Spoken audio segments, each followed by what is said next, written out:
Hello po, gumawa nga pala ako ng bread rolls. Mas masarap ito kaysa nabibili natin sa bake shop. Ayan po, ang lambot, ang sarap. Pag alam na natin gawin to, hindi na natin kailangan pang bumili pa. Kaya umpisahan na natin gumawa.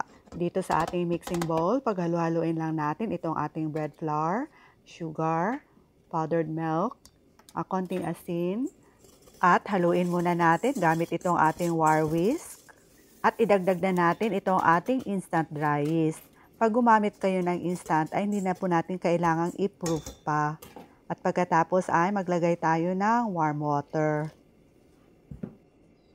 Unsalted melted butter.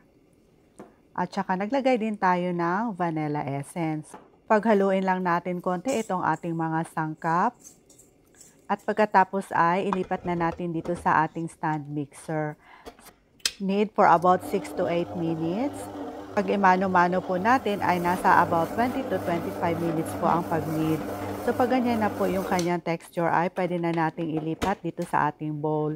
So nilagyan muna natin ng konting cooking oil para hindi naman po didikit itong ating dough. Pag ganito po na elastic or stretchy yung ating dough ay perfect po ito pag na-bake na natin. And then, hulmahin lang natin ng pabilog at saka ilalagay na natin dito sa bowl. So, i-brush lang muna natin ng kunting oil on top. And then, cover with plastic wrap, antique cloth. At hayaan nating umalsa ng mga about 1 to 2 hours.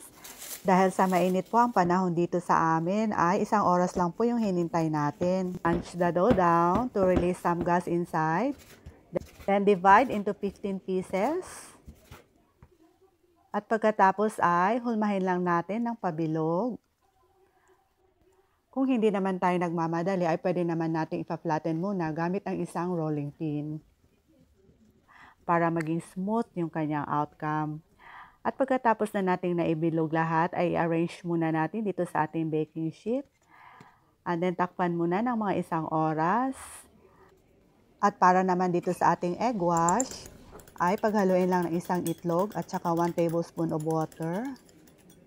At saka ibabrush na natin dito sa ating dough.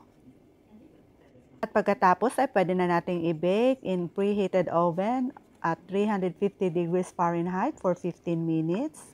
Pag na fully cook na ay pwede na nating hanguin sa oven. Try nyo na din po itong gawin mga mamshay. Tara, magkape na po tayo habang mainit pa to. Daghang salamat!